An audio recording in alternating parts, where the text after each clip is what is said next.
All right, boys and girls, we're moving on to the next section, which is dividing exponents. And we call that quotient of powers rule because we know that the word quotient, right, means to divide. So if we look down at example 1, you can, if I can get the highlighter off. Stop. There we go.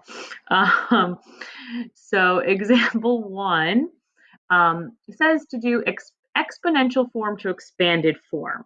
So you are normally going to be given this in a fraction form. So 6 to the 5th power divided by 6 to the 3rd power. That's exponential form because it's written with a base and an exponent.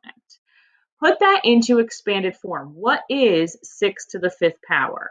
6 to the 5th power is 6 times 6 times 6 times 6 times 6 divided by 6 to the 3rd power, 6 times 6 times 6.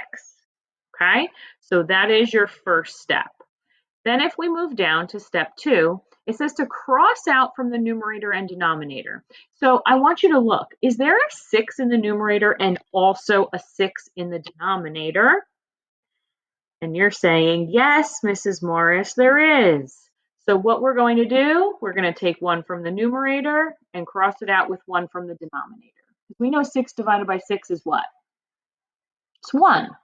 Okay, so we can get rid of it.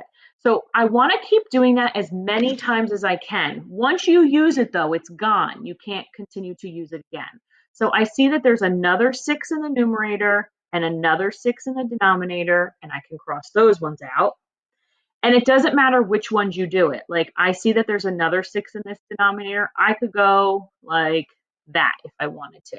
It doesn't matter which ones you use, just as long as you don't use them again. So now what you're going to look at is step 3. What's left? Well, in these problems, you're going to usually get rid of everything in the denominator, and you're just going to have numbers left in the numerator. So I have a 6 times, I have a 6 here, right? And times another 6 over here. So I'm left with 2 6s. So I'm left with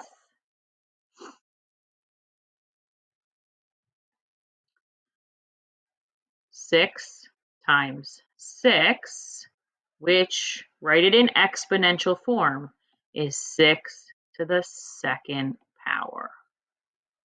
And that's your final answer. You don't have to solve it. That's your final answer. Okay, let's try another one. Example 2. So again, step 1, exponential form to expanded form. So we have 2 to the 6th power divided by 2 squared. Write it all out. I should have 6 2's. 1, 2, 3, 4, 5, 6 divided by 2 2's. 1, 2. Okay, so that's what it should look like in expanded form. I'm going to do step 2. I'm going to cross out from the numerator and the denominator. So I have a 2 here that I can cross out with this 2. And I could even do this 2 going all the way over to that 2. Now I've crossed out all my 2's in the denominator, so there's nothing left to cross out. So step 3, I want to write what is left. What are we left with? How many 2's? 1, 2, 3, 4. None in the denominator. So I'm left with 2 to the 4th power because we write it in exponential form. And that's your final answer, 2 to the 4th power.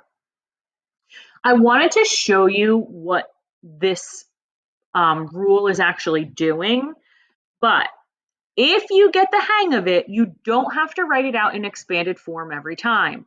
So this last example, it's in exponential form. Notice I didn't write it out in expanded form. It's 2 to the 6th divided by 2 squared. What you're really doing is subtracting the exponents. So you do the numerator exponent, which was a 6, minus the denominator exponent, which is a 2. So for this one, 6 minus 2 is 4. So your answer is 2 to the 4th power, which is exactly what we got when we did it above.